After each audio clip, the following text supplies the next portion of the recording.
Okay, we're back, hopefully for the last time on this one. Got everything laid out. What I want to be doing now is playing Call of Duty, but I'm not, I'm in the garage. But this is why we've not bought the new one, because I need to finish all this off. So what we got, everything's laid out. Fan switch, because all the wiring's gone for the fan, so we need to put a little switch in to make the fan work when we stop the traffic lights so we don't overheat.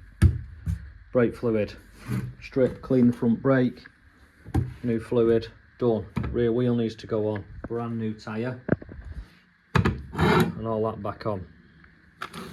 Air filters on, grips on, bike off the ramp, exhaust on, and then we see if it runs. Or Steve, it still runs, should I say, because I know it runs. It ran quite a few months ago, but we're nearly there, and I'm going to lock myself in the garage until all that is on there, and that is on its own wheels. So stick around, let's do it. Okay, so job number one is wire the fan to a little switch. I'm going to put a little switch on this side here, just in this board I've put here. Sat on the bike, in a bit of traffic, we can flick the switch, kick the fan on just to make sure everything stays nice and cold or cool. Obviously there's no temperature gauge, there's nothing on the bike anymore. This is a little second-hand clock that we got there, so there's nothing on the bike anymore, so we need to make sure we can still function. I'll turn the fan on. There's nothing too crazy about it. All we need to do is we flick the ignition on and hold these two wires together. Where the fan come on. So basically all we're doing is going to extend them two over to this side and put it on a switch. So when we parked up the lights, we can flick the switch on and keep everything nice and cold. So let's get on with that. Wiring's all through, so I'm just going to pick a spot in this cover, probably somewhere up the top here. Again, we're doing a winged it by eye. Say there. Touch down there. Yeah, we're going there.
Right, push that in there, it's in there.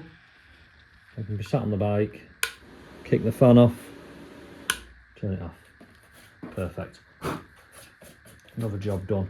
We're not going to overheat now. So, on to the next job. Well, the bleed nipple on the caliper is not plain ball, so we sprayed it with a bit of WD and we will come back to that. So let's get the air filters chucked on and get another job ticked off the list. There we go, 2 new air filters, 2 new clips. Let's chuck them on.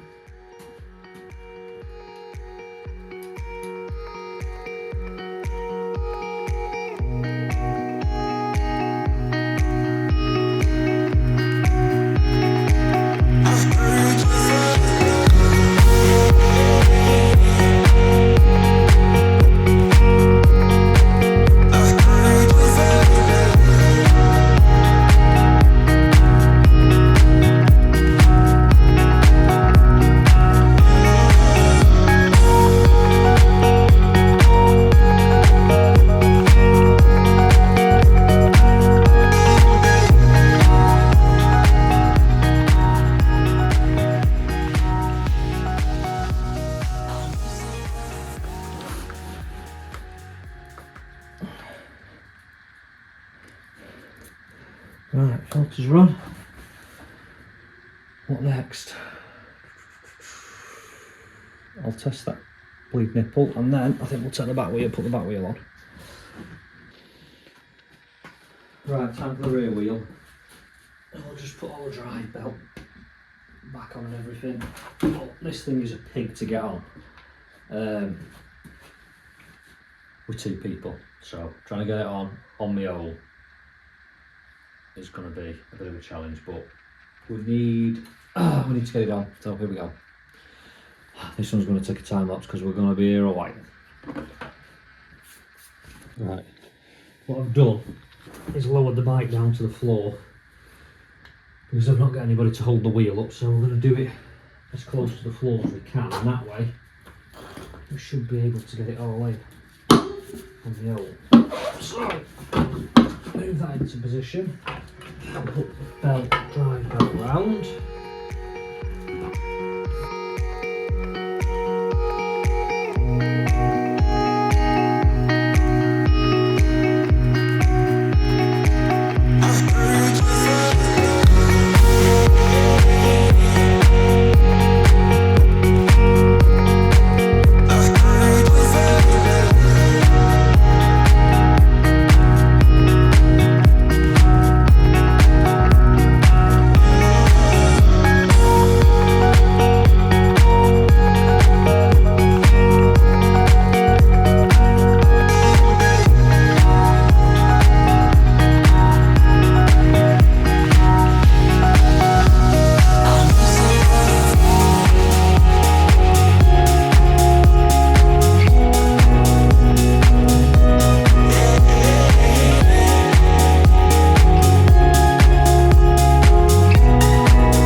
It's on. I am exhausted, but it's on. Right, so what I did when I took the tensioners out, I never moved the adjuster screw, so all I need to do is put that back to the adjuster screw. And I know both sides will be exactly the same and it'll be tensioned properly, so let's just line them in.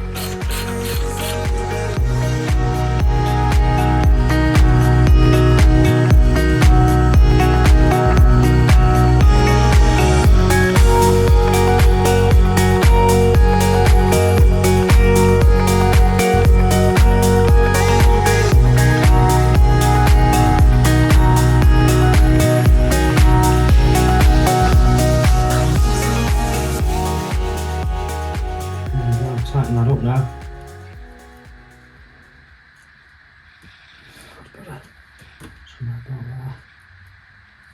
Tighten that up, big pin through it, job done. Let's move on to the front. So the WD, as it always does, has worked its magic on the nipples, which I'm now trying to do with one hand, which is just a total disaster. There we go, look at that, nice and free. So, first job, I'm going to strip the caliper down first, clean it all up, make sure it's not seized, and then we'll put it all back together and bleed this brake line.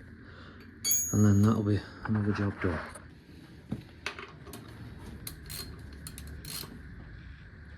Oh, I haven't been off in a while. Go on.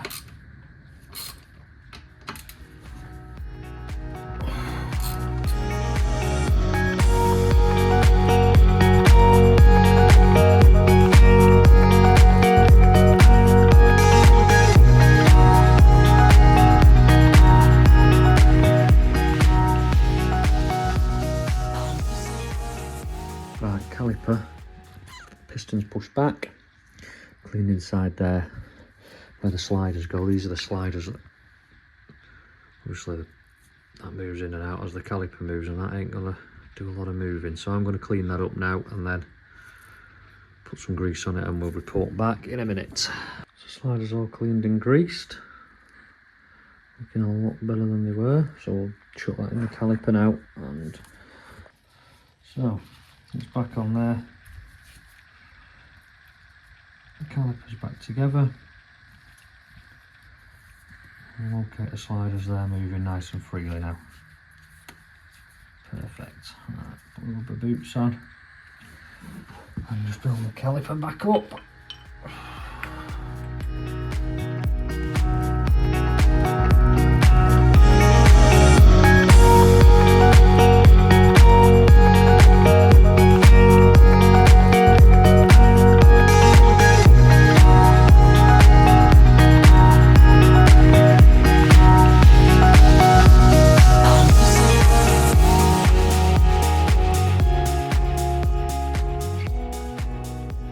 Well, another job done. Got a nice lever.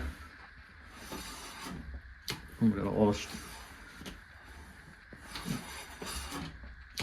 Stops nicely. Right, let's have a look at the state of this. I don't think that's been changed in a long time. Look at that. So, brakes are working all nicely now. I could do with just being tied up there. Just give a loose cable tie up there just to keep it out of the way. I don't want to tighten it.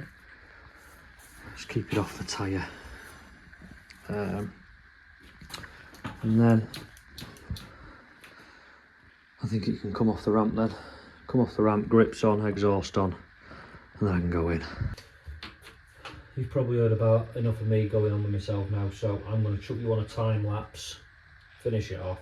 You're definitely bored of my voice, so chuck the exhaust on, chuck the grips on, and let's get it finished off. Here we go.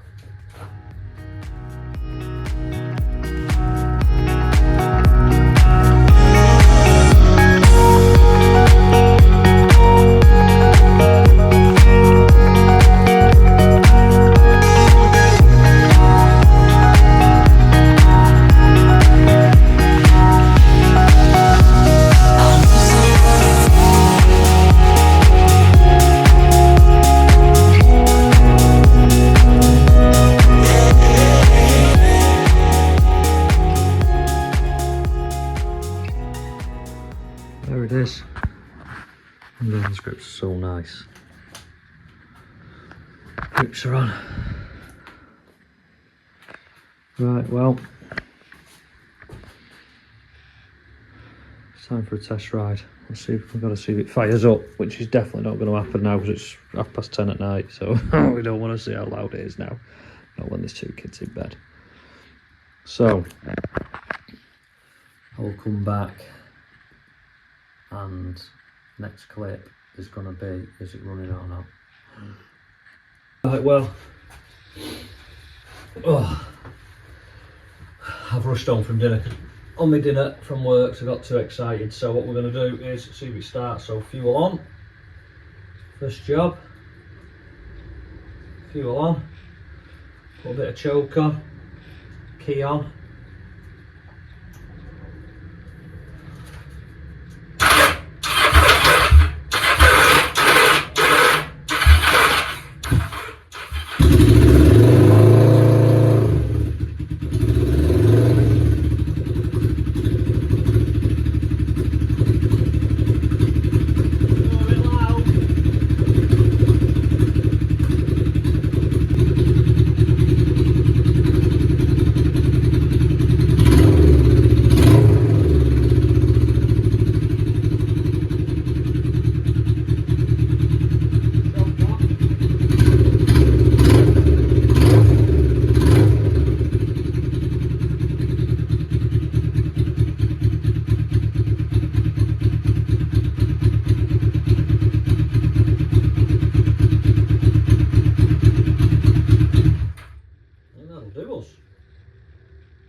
Let's fill it up, take it for a run.